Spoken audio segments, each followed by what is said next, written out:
자, 시작합니다. 지금 내용은 교재에 없어요. 듣기만 하세요. 자, 민법은 사법에 속해요. 사법. 사자는 개인사예요.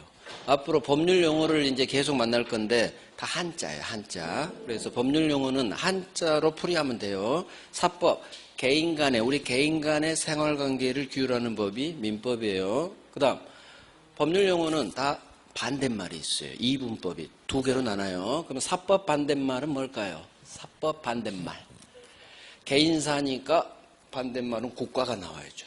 공법이에요. 그래서 2차 과목에서 부동산에 관한 몇 가지 관련 법률, 공법을 배울 거예요. 부동산 공법. 자, 이와 같이 법률 용어는 앞으로 계속 보겠지만 둘로 나눠요. 2분. 3분, 4분은 많지 않아요. 다행이죠. 두 개야. 있는지 없는지, 유효인지 무효인지, 해당하는지 해당하지 않는지. 그래서 앞으로 우리가 반대말을 빨리빨리 알면 어휘력이 늘어나요. 자, 권리.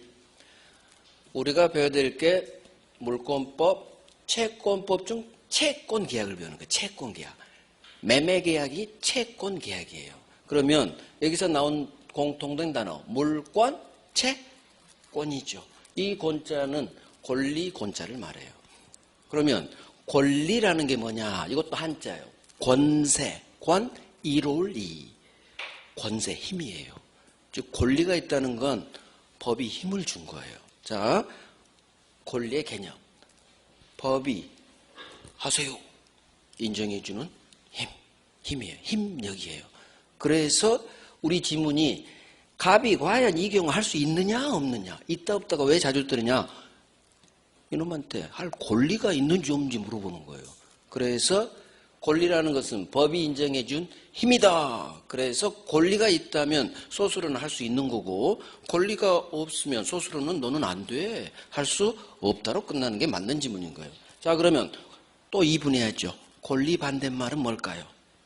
권리의 반대말. 항상 반대말을 빨리빨리 익숙해지셔야 돼요.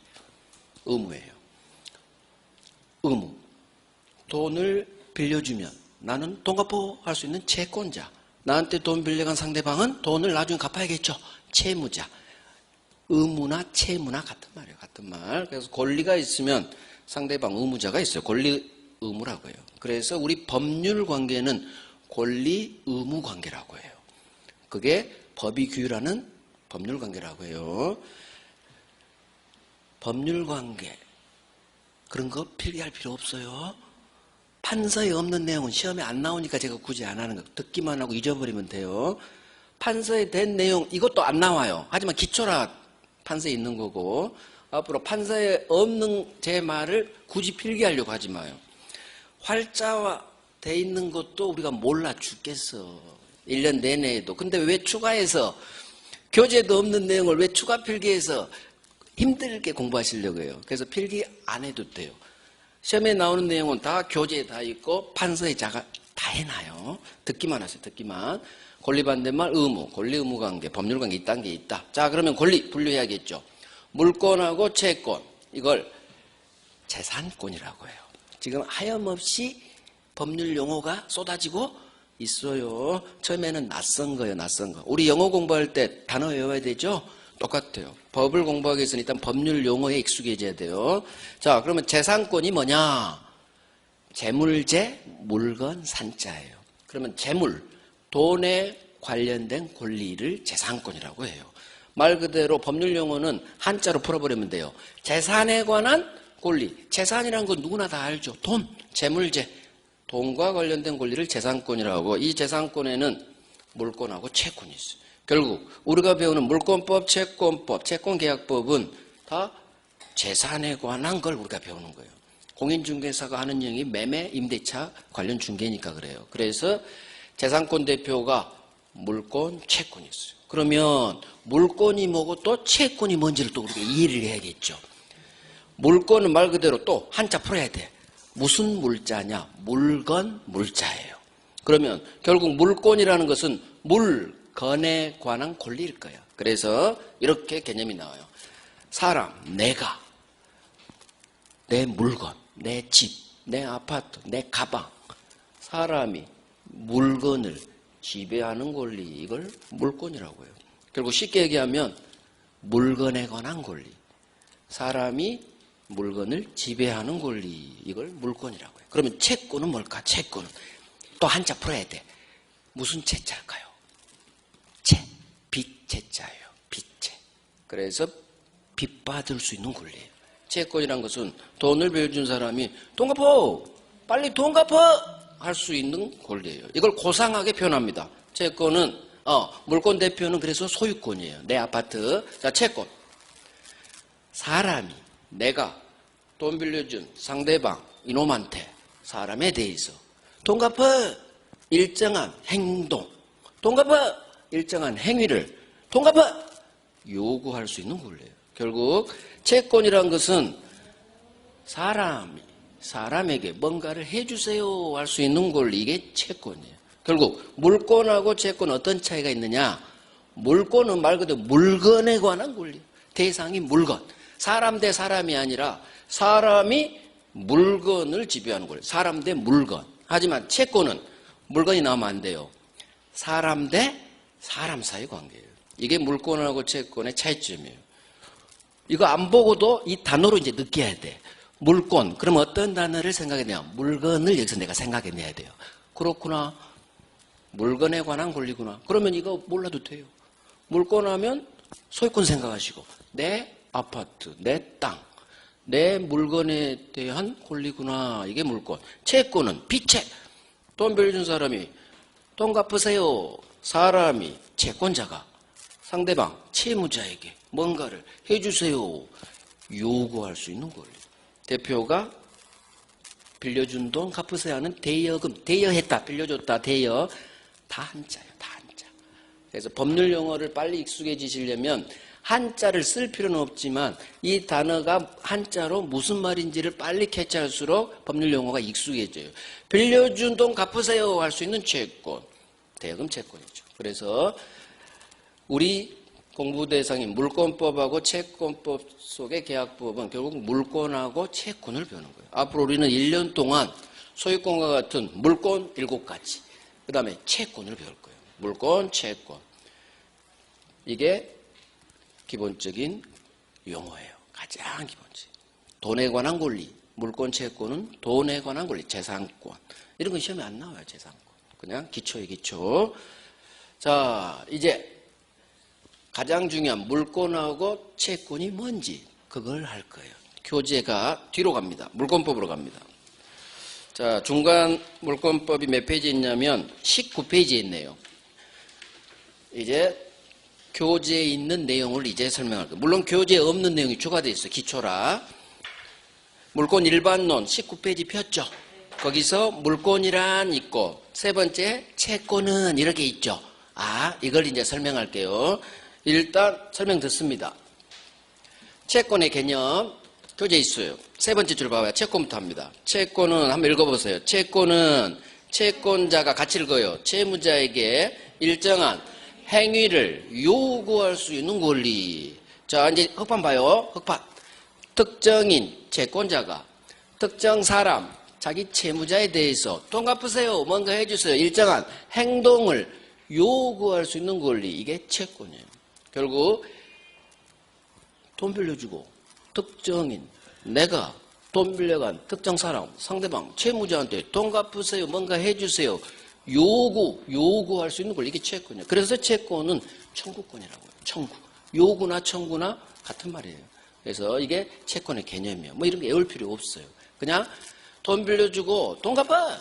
이게 채권이다. 채권. 이해하면 돼요. 직접적으로 시험 안 나오니까. 여기서 중요한 단어죠. 제가 아까 단어로 가야겠죠. 특정인. 그럼 채권자 머릿속으로 생각하시고, 특정인, 채무자 생각하시고, 이런 게 생각이 나야 민법실이 높아져요. 특정 사람, 채권자가 돈 빌려간 특정인, 채무자에게 일정한 행동을 요구할 수 있는 권리다. 그래서 채권의 성질, 청구권이에요. 청구권. 직접적으로 시험은 안 나와요. 자, 첫 번째 법조문을 봅니다. 교재에 없어요. 흑판 봐요. 앞으로 우리가 무수한 법조문을 만날 거예요. 수백 개 법조문을 우리가 해야 돼요. 공부해야 돼요. 그 내용을 다 알아야 돼요. 외우라는 게 아니에요. 오지선다는 애우는 게 아니라 판단하는 거예요. OX를 맞는지 틀린지. 그러니까 자꾸 시험을 애우려고 해. 아니요. 공부는 오지선다는 논술형 주관식 시험이 아니라는 OX를 판단하면 되는 거예요. 그걸 빨리 맞다. 아니요. X야. 그걸 빨리 판단하는 공부지 애우는 공부가 아니에요. 왜? 지문은 나와 있어. 애울 필요가 없어요. 사실은. 그래서 자꾸 읽고 이 말이 옳은 지문인지 X 지문인지를 판단하는 작업을 1년 동안 빨리 하는 걸 공부하는 거예요. 결국. 자, 그러면 법조문을 아까 50% 출제되는 법조문 어떻게 읽느냐? 법조문은 이렇게 구성돼요. 제 몇 조, 1조, 2조, 3조, 제 563조, 괄호 열고, 매매의 의, 괄호 닫고, 그 다음에 법조문 내용이 이렇게 있어요. 그럼 앞으로 제가 법조문은 무조건 띄울 건데, PPT에. 법조문 교재를 보시든 PPT를 보시든 법조문을 읽으실 때는 제 몇 조는 읽지 않습니다. 숫자, 조문 숫자는 시험에 안 나와요. 한두 개 나오는 게 있는데 그거 상관없어요. 거의 안 나온다고 보면 돼요. 99% 안 나와요. 뭘 읽느냐? 괄호 열고 닫고를 먼저 읽는 거예요. 그러면 매매의 의죠. 이 조문은 매매란 게 뭔지에 관한 조문이구나 느낌을 가지시고 이걸 법조문 제목이라고 해요. 그러면 법조문 제목은 관련 법조문 중요한 내용의 핵심을 여기다 제목으로 뽑아놓은 거예요. 매매가 뭐인지에 관한 내용이 나오겠구나 느낌을 가지시고 이제 읽는 거야. 자, 제가 먼저 읽어드릴게요. 매매는 주어가 나와요. 모든 문장은. 주어 소수로. 중간은 설명어기가 나와요.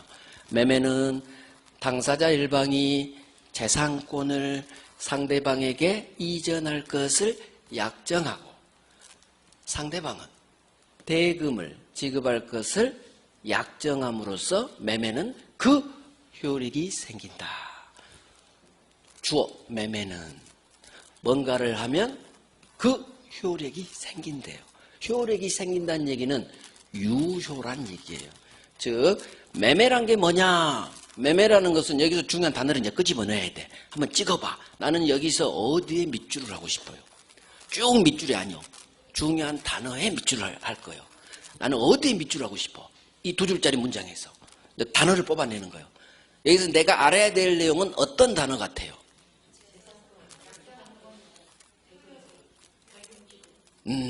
자, 제가 해놨어. 여기서 캐치해야 될 중심 단어는 재산권 이전 5글자. 그 다음에 상대방 뭐 줘야 돼요? 대금 지급이에요. 물론 약정도 나중에는 매매 파트에서 볼 거예요. 하지만 지금 중요한 단어는 재산권 이전, 대금 지급. 이전 지급은 빼도 돼. 재산권 대금이에요. 결국 자 매매라는 것은 내가 내 가방을 팝니다. 가방에 대한 소유권을 파는 거야. 내 아파트를 팝니다. 내 아파트의 소유권을 상대 이전 넘겨줘요. 상대방은 공짜로 내 아파트 갖는 게 아니라 반대급부로 뭐 줘야 돼요? 대금, 매매 대금 줘야 돼. 이게 매매예요. 따라서 매매란 것은 재산권 주고 대금 주고 해요.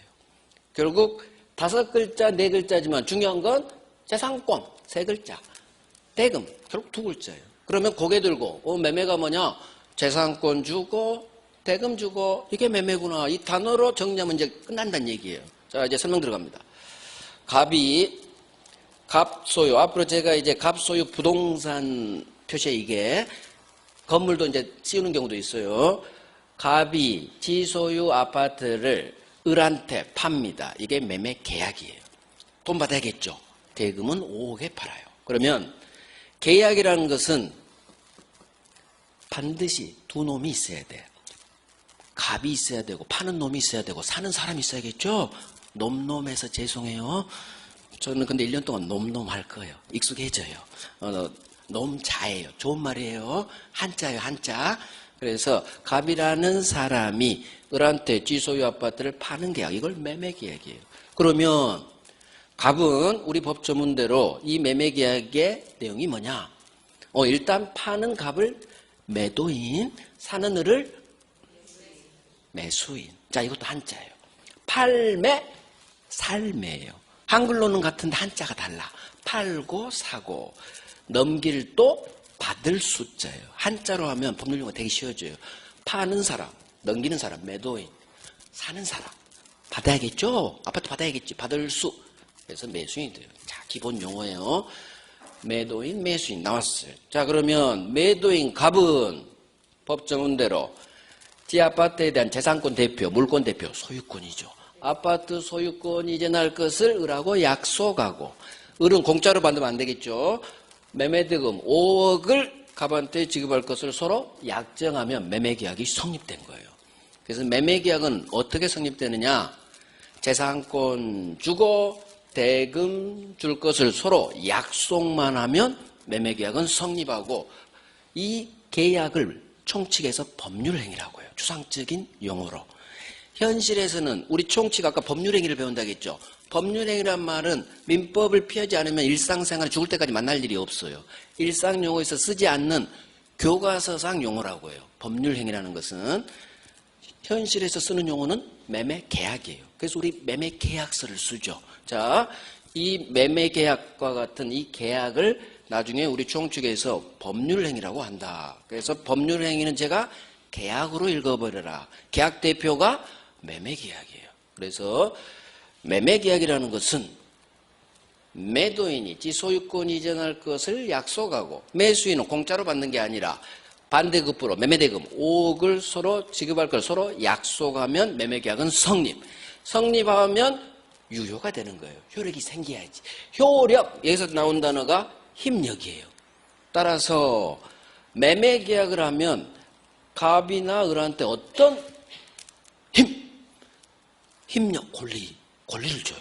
그래서 고생해서 계약서 쓰면 갑하고 을한테 권리를 줘요. 어떤 권리를 주느냐? 매수인은 갑한테, 자, 읽어봐요. 소유권 이전 채권. 자, 소유권 나한테 이전해 주세요 라고 요구할 수 있는 권리, 채권을 취득해요. 매수인은 매매계약을 하면 힘이 생겨. 어떤 힘? 채권이 생겨요. 소유권 주세요, 채권이야. 주세요. 이게 채권이지.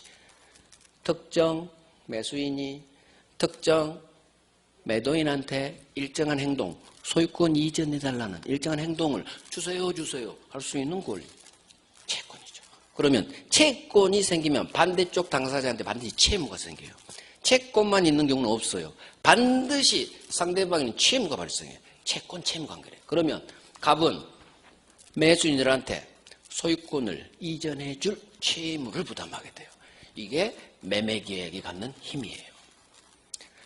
계약을 하면 효력, 힘을 주는데, 힘이 뭐다? 권리예요, 권리. 채권, 채무를 줘요. 그래서 소유권 주세요, 채권. 소유권 줄 채무. 그러면 갑은 채무만 있느냐? 그렇지가 않아. 그렇지. 갑은 나만 소유권 주면 되니? 너 임마 돈 줘야지. 돈 주세요. 채권. 그래서 매도인은 소유권 측면에서는 채무자지만 매매대금 5억 이 측면에서는 또 채권자가 되는 거예요. 그러면 당연히 채권이 생겼으면 반대쪽한테는 채무가 100% 하나 100%. 이건 99%가 아니에요. 100%죠. 그래서 매수인은 대금 채무를 부담하게 되죠. 그래서 항상 채권이 있으면 반대쪽 당사자한테 채무가 생겨요. 채권, 채무. 그래서 이와 같은 채권의 개념 아까 봤죠? 청구한다, 요구한다 같은 말이에요. 그래서 채권이라는 것은 뭔가를 해주세요 할 수 있는 권리예요. 사람이 사람한테 물건에 대한 권리가 아니죠. 그래서 여러분 학원 등록하시면 학원에 1년 동안 강의해 주세요라는 채권을 취득하는 거예요. 여러분하고 학원 원장님한테 채권이야, 채권. 저는 강의를 해줄 채무를 부담하는 거예요. 여러분들은 저한테 강의 들을 권리가 있어요. 그건 해주세요, 채권이야, 물건이 아니죠. 그래서 사람에게 뭔가를 해주세요. 그거 다 채권이에요, 채권. 그래서 여러분들은 알게 모르게 계약의 홍수 속에 살고 있어요. 집 사죠? 매매계약. 새 살죠? 임대차. 아침에 버스 타죠? 운송계약. 회사 가죠? 고용계약. 물건 가죠? 매매계약. 알게 모르게 우리는 계약의 홍수 속에 살아요. 즉 우리는 수많은 민법 관련 법조문을 생활하고 있는 거예요. 단지 그걸 모르고 할 뿐이죠. 그걸 이제 이론으로 우리가 공부를 하는 거예요. 오늘 배웠지? 이제 채권 누구한테든 설명해 줄 수 있어. 누가 물어봐요. 채권이 뭐고 물건이 뭐냐. 단순히 외운 사람은 분명히 나 봤는데 설명을 못해. 이제는 할 수 있어. 채권이란 건 말이야. 빚받을 권리야. 끝났어. 물건? 물건만 생각해내면 돼. 물건에 관한 권리야. 끝. 이런 식으로 깊게 이해하라는 얘기예요. 단순히 애우는 공부하지 말고 하나를 알더라도 온몸으로 이해하시라. 그러면 기억이 오래가고, 기억이 오래간다는 것은 문제를 잘 풀 수가 있는 거. 안 헷갈리고. 안 헷갈려. 이렇게 계속 하면 돼요. 자, 그래서 채권의 기본 개념을 봤어. 자, 그러면 이게 별 3개짜리예요. 한번 읽어봅니다. 같이 읽어봐.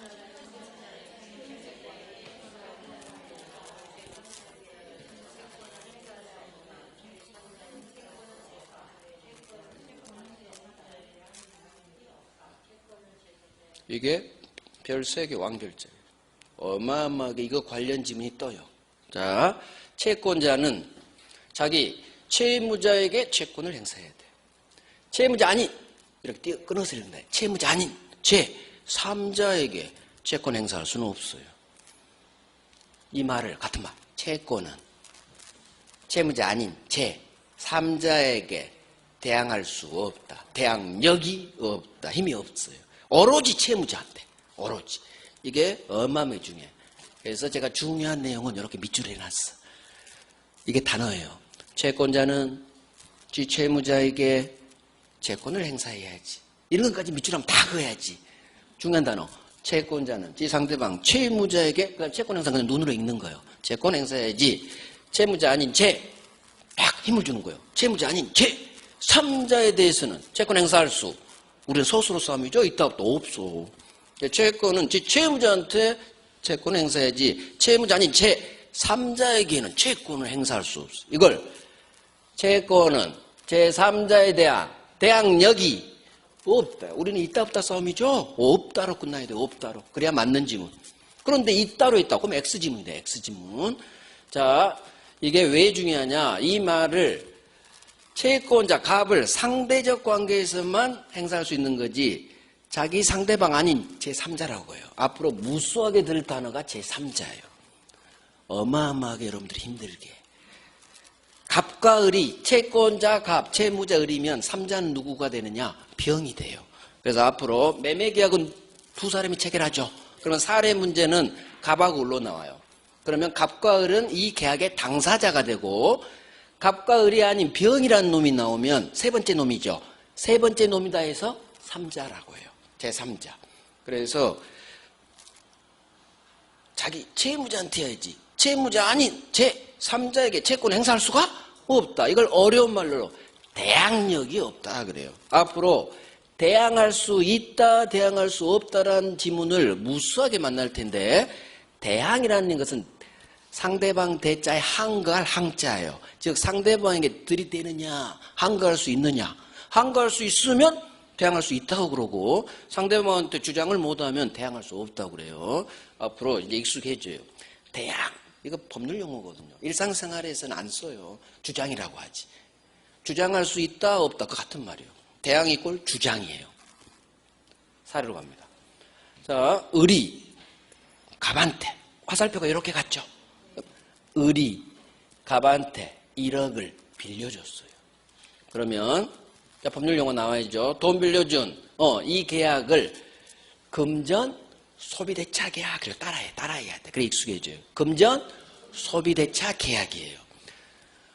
우리 계약 강론에서 배울 계약은 3가지만 배워요. 매매계약, 교환계약, 임대차 계약. 매매, 교환, 임대차. 이 3개가 우리 시험범위고 금전 소비대차 계약은 우리 시험범위는 아니에요. 그러니까 듣고 잊어먹어도 돼요. 하지만 상식적으로 다 아시는 내용이에요. 금전, 돈을, 대차, 빌려줄 때 빌릴 차자예요. 합성어예요. 빌려주고 빌리고 대차 계약이라고 해요. 우리 시험범위는 물건, 아파트를 세주는 임대차를 배워요. 여기서는 물건이 아닌 돈을 빌려주는 계약을 금전 소비대차 계약이라고 해요. 듣고 잊어버리면 시험이 안 나와요. 자, 그러면 을이 갑한테 돈 1억을 빌려주는 금전 소비대차 계약을 했죠. 을은 은행일 수도 있고 갑의 친구일 수도 있겠죠. 자, 을을 뭐라고 한다? 채권자라고 해요. 돈 빌려준 놈. 금전 채권자. 대여금 채권자. 그러면 돈 빌려간 갑은 채무자가 되겠죠. 그러면 돈을 빌린 갑은 오늘 1억을 빌렸다면 언제 돈을 갚는지를 얘기를 하겠죠. 그냥 하염없이 빌린 사람은 없어요. 내가 1년만 쓰고 1년 후 꼭 갚을게. 자, 돈을 갚는다. 이걸 또 한자가 나와. 변제한다 그래요. 돈을 갚는 걸 한자로 변제한다 그러고, 이 변제기는 우리 시험지문에 자주 등장해요. 아셔야 돼. 돈을 갚아야 할 시기 기자예요. 그래서 변제, 돈을 갚아야 할 시기, 이걸 변제기라고 하고, 계약할 때 1년 후 돈 갚기로 했어요. 자, 그런데 그럼 갑은 돈을 갚아야죠. 채무는 이행한다고 해요. 채무는 이행하고 채권과 같은 권리는 행사한다고요. 권리는 행사하고 채무는 이행한다고요. 그러면 돈 빌린 갑은 1년 후 날짜가 되면 1억을 갚을 채무를 이행해 줘야죠. 돈을 갚아야 된다는 얘기지. 변제를 해야 돼. 그런데 갑이 돈을 갚았다 못 갚았다? 못 갚았어. 이걸 채무를 이행하지 못했다. 채무 불이행. 어마어마하게 중요한 단어예요. 계약법에서. 그래서 채무자는 채무를 이행해야 되는데 채무를 이행하지 못했다. 아니 불자예요. 앞으로 아니 불, 그 다음에 부 어마어마하게 나와요. 채무를 이행을 해야 되는데 불이행했죠. 이행하지 못했죠. 그러면 채권자의 입장에서 돈을 갚아야 할 채무자가 돈을 갚지 않는다는 얘기지. 화나요 안 나요? 화났지. 1억이 작은 돈도 아니고. 문제는 다행히 갑이 결혼을 잘했나 봐요. 부인이 돈이 엄청 많아요. 아니면 자식을 잘났나 봐. 자식이 돈을 아주 잘 벌어요. 그러면 갑이 남편이 돈을 못 갚고 아버지가 돈을 못 갚으니까 부인한테, 자식한테 쳐들어갑니다. 부인, 당신 남편이 나한테 1억 빌렸는데 못 갚아요. 당신 돈 많잖아요. 돈 갚아요. 남편이 못 갚고 아버지가 못 갚고 부인, 자식 갚으세요 라고 채권자가 저 부인한테 돈 갚으세요 라고 채권 행사할 수 있다 없다? 둘 중 찍어. 할 수 없다. 땅 없다. 채권자는 자기 채무자인 갑한테 돈 갚아야지 채무자 아닌 제3자가 되는 거예요. 그래서 채권은 오로지 지 채무자에게 채권 행사해야지 채무자 아닌 제3자예요. 이 금전소비대차 계약의 당사자는 누구예요? 을하고 갑이에요. 계약 당사자는 두 놈이에요. 두 놈. 갑을 항상 병이 나와요. 3자. 병한테는 돈 갚으라고 채권은 행사할 수가 없는 거예요. 이게 바로 채권은 채무자에게 행사해야지 채무자 아닌 제3자에게는 행사할 수가 없는 거예요. 이걸 채권은 제3자에 대한 대항력이 없다는 거예요. 그러면 채권은 제3자에 대한 대항력이 없다 이렇게 단순히 외우는 것보다 이 사례를 통해서 그렇지 부인한테는 돈 달라고 못 하지 이렇게 공부하면 이게 온전히 내게 된다는 얘기죠. 그래서 자 이게 채권의 이제 중요한 단어 이제 제가 해봤어요. 채권자는 채무자에게 돈 갚아 채권 행사해야지 채무자 아닌 제3자에게는 주장할 수 없다. 대항이란 말이 주장하고 같은 말이에요. 그래서 주장할 수 없다. 이게 어마어마하게 중요해요. 앞으로 이것과 관련된 많은 내용을 우리가 경험하게 돼요. 그래서 항상 명심해요. 채권자는 채무자에게만 채권은 행사해야지 채무자 아닌 제3자. 처음에 이렇게 공부하셔야 돼. 그냥 3자 하지 말고 이걸 넣어서 읽어요. 채무자 아닌 제3자. 병에 대해서는 채권을 행사할 수 없다. 그래서 나중에 임차인이라고 있어요. 세 들어간 사람. 임차인이 가진 권리를 듣기만 해요. 뭐 이렇게 적는 거 아니야. 나중에 다 해요.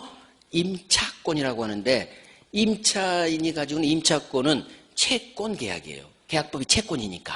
그래서 임차인은 채권자예요. 채권자니까 자기 임대인에게 뭔가 행사해야지 얘가 팔아버렸다. 아파트를. 병한테 임차인은 대항할 수가 없는 거예요. 그래서 주인이 바뀌면 임차인은 쫓겨나요. 새 주인에게 대항을 못해요. 왜? 임차권은 채권. 채권은 제3자 새 주인에게는 대항할 수가 없거든요. 그래서 내가 2년 기간으로 임차인으로서 새 살다가 중간에 주인이 바뀌어서 주인이 나가세요 하면 나가야 돼요. 대항을 못해. 진짜예요. 그래서 아파트 살다가 쫓겨나는 세입자들이 많더라. 그래서 이걸 막아보자 나온 게 특별법, 주택임대차보호법입니다. 그래서 주택임대차보호법, 상가건물임대차보호법이 나온 거예요. 채권의 특성상 중간에 주인이 바뀌어버리면 쫓겨나거든. 왜? 제3자에 대해 대항할 수가 없으니까. 그래서 중간에 주인 바뀌어도 쫓겨나가지 않게 만들어주자. 이게 주택임대차보호법이에요.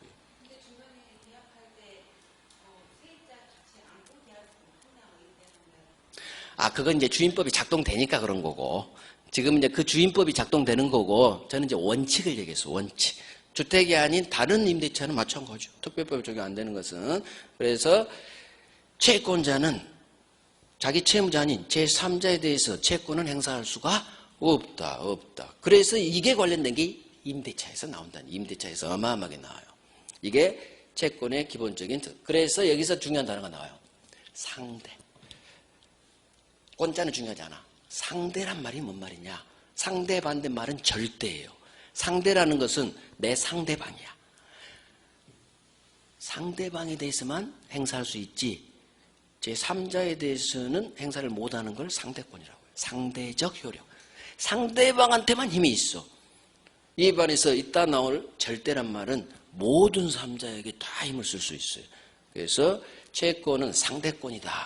이런 말이 나와요. 뭐 시험에는 안 나와요. 하지만 상대란 말은 반드시 알아야 돼. 두 사람 사이에서만 힘을 발휘하는 단어가 상대적 관계라고 해요. 자, 이게 채권의 개념을 봤어요. 자, 이제 물건을 봐야죠. 물건. 사람이 물건에 대해 가지는 권리. 자, 그러면 교재 한번 봐요. 이제 첫 번째 줄 볼게요. 물건이란 한번 읽어봐요. 특정 물건을 직접 지배해서 일정한 이익을 얻는 배타적 권리를 말한다. 자, 이제 설명 들어봐요. 여기 나와 있죠. 물건이란 것은 사람 대 물건 사이 관계인데, 물건 물자니까 사람이 물건, 어떤 물건을 직접 지배합니다. 그래서 어떤 뭔가 이익을 얻나 봐요. 일정한 이익을 얻는 배타적 권리예요. 지배해서 물건은 지배권이라고 해요. 지배권 반대말은 청구권이에요. 아까 채권. 채권자는 채무자를 지배해요? 지배하지 못해요? 채권은 지배권이 아니야. 요구하는 권리지. 청구권이야. 그러니까 청구권 반대말이 지배권이에요. 자, 그러면 여기서 중요한 단어. 일단 목적어.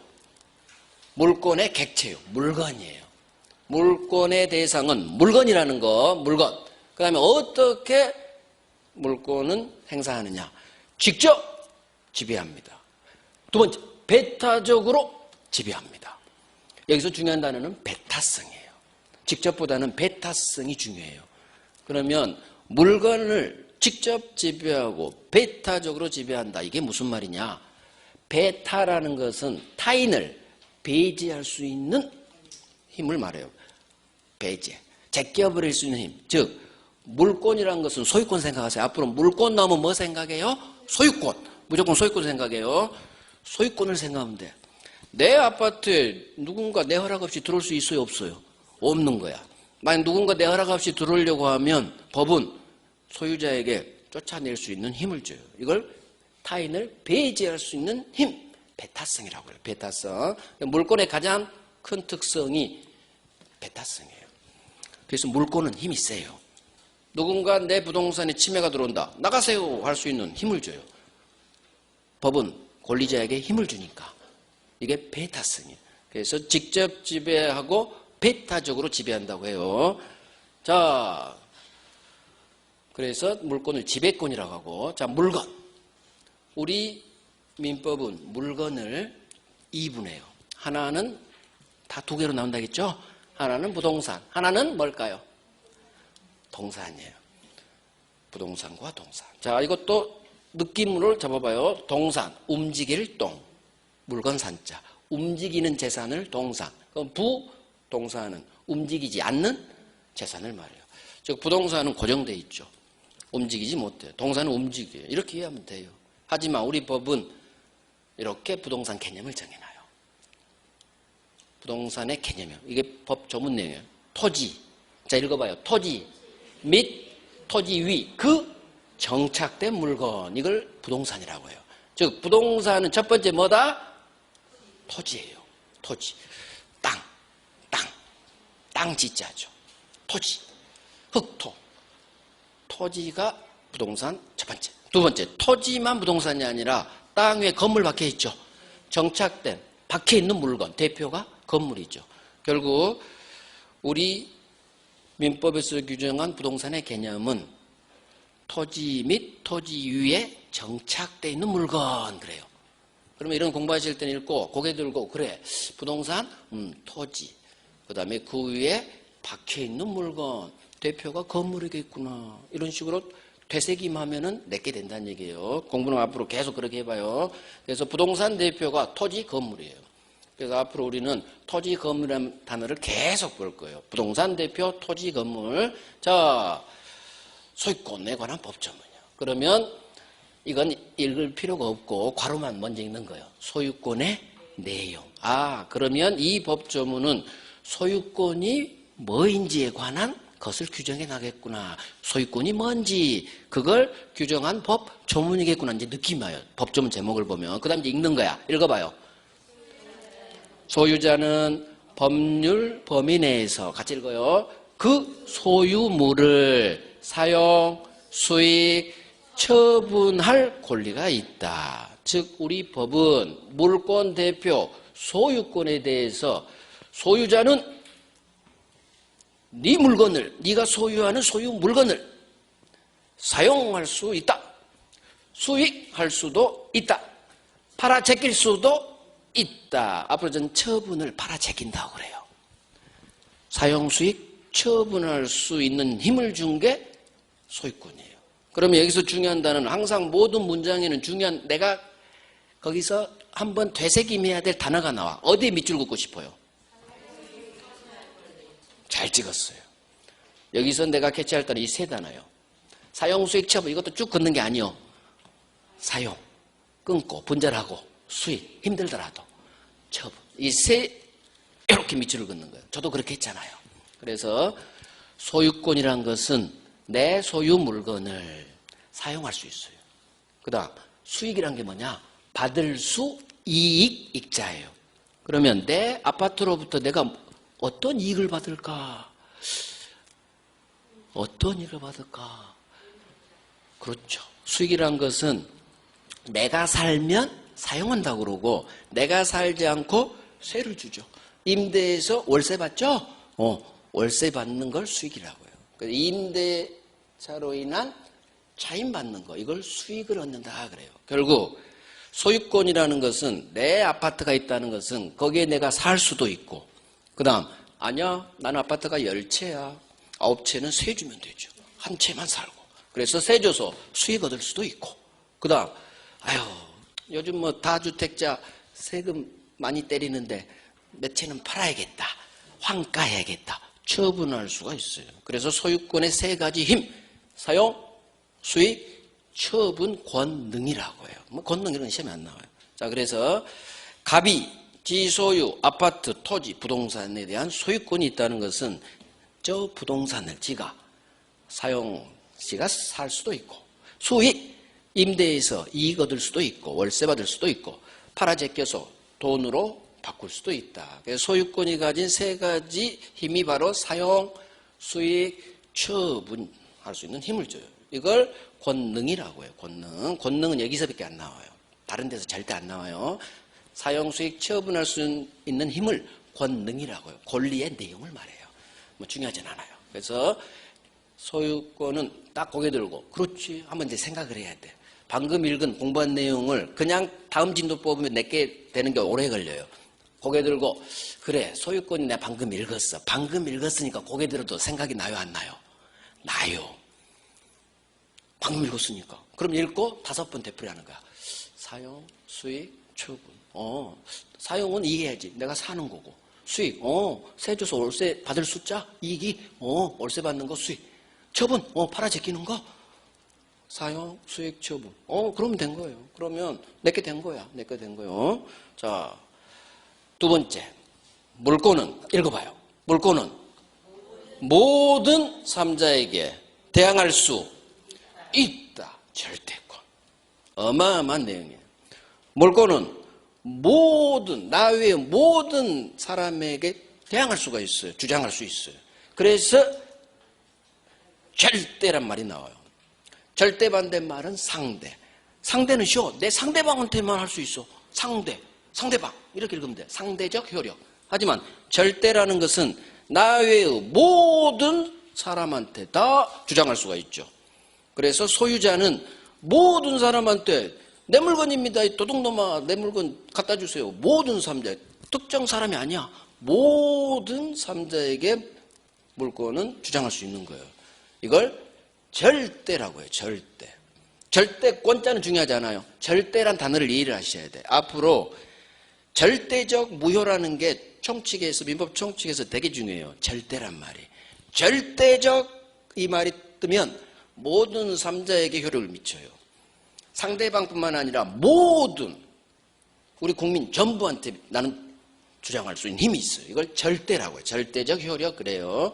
그래서 나중에 절대적 무효 이 단어를 배울 건데 무효가 절대적 무효라는 것은 이게 원칙이에요. 무효는 모든 삼자에게 무효가 되는 거예요.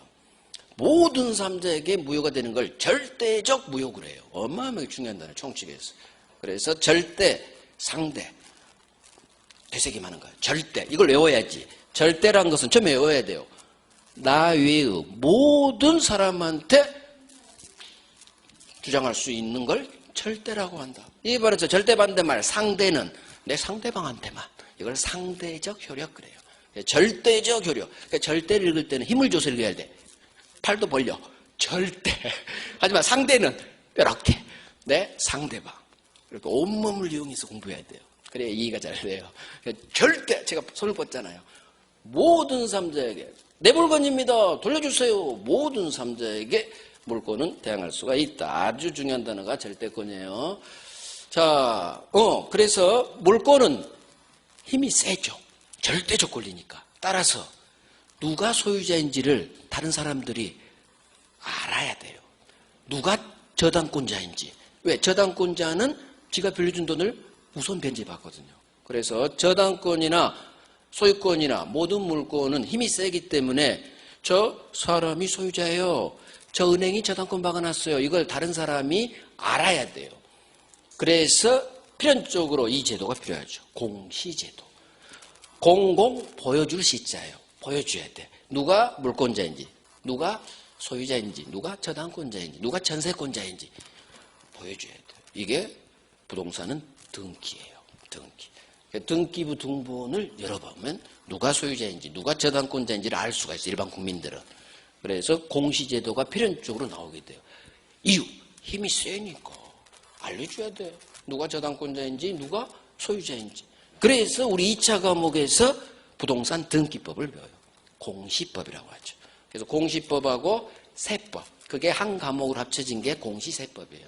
여러분들은 2차 과목에서 부동산 등기법을 배울 거예요. 부동산 등기법은 꽤 어려워요. 2차 과목에서 제일 어려운 파트가 부동산 등기법. 민법보다 더 어려워요. 정말이에요. 등기법 공부하실 때 많이 힘드실 거예요. 등기법 공부하실 때는 민법 하듯이 공부해야 돼요. 민법 하듯이. 교수님이 잘해 주실 거예요. 자, 그 다음 물권적 청구권이라는 게 나와요. 물권은 힘이 세죠. 그 얘기는 누군가 내 소유권 같은 물권을 침해하면, 도둑놈이 내 가방을 훔쳐가면 가만히 있어요? 돌려받을 수 있는 힘을 주겠어, 법이. 돌려받을 수 있는 힘을 줘요. 누군가로부터 내 소유권과 같은 물권이 침해되면 그 침해의 배제를 청구할 수 있는 권리, 이걸 물권에서 나오는 힘, 물권자가 하는 청구권, 물권적 청구권이라고 해요. 물권법에서 한 문제 나와요. 무조건 해마다. 그래서 힘이 세기 때문에 대외적으로 보여줘라. 공시제도 등기가 나오고, 힘이 세기 때문에 누군가로부터 침해당하면 도둑놈 내 가방이야 빨리 돌려줘 할 수 있는 물권적 청구권이 나와요. 그래서 나중에 물권법에서 물권적 청구권은 한 문제 나오고 등기는 두 문제가 나와요. 우리는. 그래서 여기서 세 문제가 나와. 물권 총론에서. 나중에 공부할 거예요. 결국 채권하고 물권을 지금 비교했죠. 다음 이제 생각해 봐요. 왜냐하면 단원이 넘어가니까. 한번 생각해 봐요. 채권은 들어봐요. 여러분 지금 생각 못해. 공부가 더 돼야죠. 채권은 빚채. 주세요 할 수 있는 권리. 그래서 특정 사람 대 사람. 채권자가 지 채무자한테 뭔가를 해주세요 할 수 있는 권리. 빚받을 권리. 채권 끝. 채권은 힘이 약해. 이게 가장 중요하죠. 따라서 채권은 상대적 효력. 지 상대방인 채무자에게만 채권은 행사할 수 있지 채무자 아닌 제3자에게는 채권은 절대 행사할 수가 없다. 이걸 고상한 말로 채권은 제3자에 대한 대항력이 없다. 그래서 임차권은 제3자에 대항할 수가 없어요. 원칙. 이에 반해서 물건은 힘이 세다. 소유권 생각하시고 사람 대 물건. 물건에는 부동산과 동산이 있다. 부동산이 뭐냐? 토지, 그 다음에 박혀있는 정착물, 그중 대표 건물이 있더라. 이 물건을 직접 지배하고 배타적으로 지배하죠. 배타성. 그래서 물권 요청권이 나오는 거예요. 다 연결돼요. 자, 소유권이 가진 세 가지 힘. 내가 살 수도 있고, 세 줘서 월세 받을 수도 있고, 팔아 제낄 수도 있다. 사용 수익 처분할 수 있는 힘을 소유자에게 줍니다. 그래서 물권은 아주 힘이 세다. 절대. 모든 삼자에게 다 주장할 수가 있다. 힘이 세다. 채권은 힘이 약해. 물권은 힘이 세다. 이거 기억합니다. 힘이 세다 약하다가 제3자에 대한 대항력이 있다 없다로 결론 나는 거예요. 물권은 힘이 세지니까 있다. 채권은 힘이 약하니까 없다로 끝나. 이런 느낌을 가지면 소수로 있다 없다가 아래 갈려요. 느낌. 그래요. 우리 10분간 쉬고